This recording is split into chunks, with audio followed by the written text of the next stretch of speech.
Hi friends, ఈరోజు మనం చెప్పుకోబోయే నీతి కథ అత్యాస. ఒక గ్రామంలో రామయ్య నివసిస్తూ ఉండేవాడు. అతను చాలా పేదవాడు, కానీ ఎంతో నిజాయితీ గల వ్యక్తి.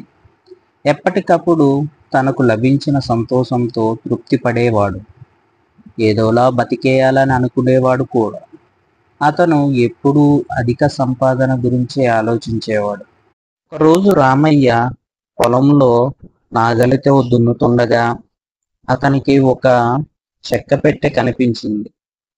దానిని తెరిచి చూసేసరికి మొత్తం ఆభరణాలతోనే నిండి ఉంది.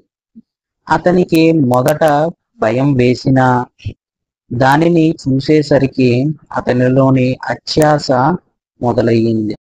ఈ ఆభరణాలతో నేను ధనవంతుడను అవుతాను, నా బ్రతికే మారిపోతుంది అని రామయ్య ఆలోచించాడు.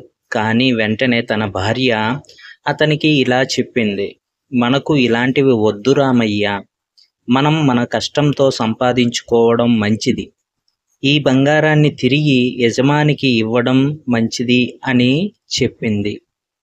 కానీ రామయ్య ఆమె మాటలు వినలేదు.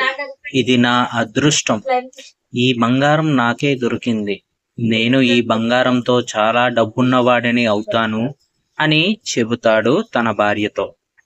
రామయ్య ఆభరణాలు ఉన్న పెట్టెని పొలం నుంచి ఇంటి వద్ద తీసుకుని వెళ్ళి ఎవరికీ కనిపించకుండా దానిని దాచి గ్రామంలో ఎవరికీ తెలియకుండా వాటిని నగరానికి తీసుకుని వెళ్ళి అమ్మాలని అనుకుంటాడు.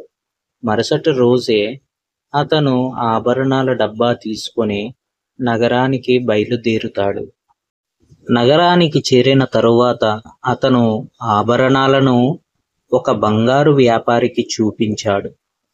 వ్యాపారి ఆభరణాలను చూసి ఆశ్చర్యపోయి రామయ్యకు వ్యాపారి దాని విలువ బాగా ఎక్కువగా ఉంటుందని చెప్పాడు.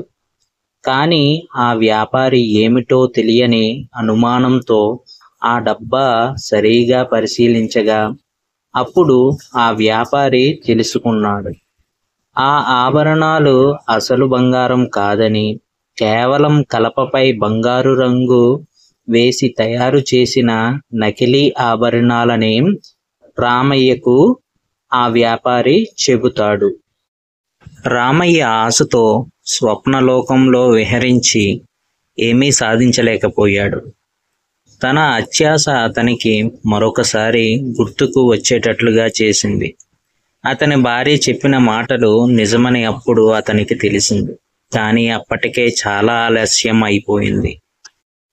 ఈ కథ ద్వారా మనం తెలుసుకోవలసినది, అత్యాశ ఎప్పుడు మంచిది కాదని, మనకు లభించిన దానితో సంతృప్తి చెందడం ఎంత ముఖ్యమో నేర్పిస్తుంది. అత్యాశ మనుష్యుల సుఖాలను లేనివాడిగా మార్చుతుంది. కాబట్టి దానిని నివారించడం చాలా ముఖ్యమని ఈ కథ ద్వారా మనం గ్రహించాలి.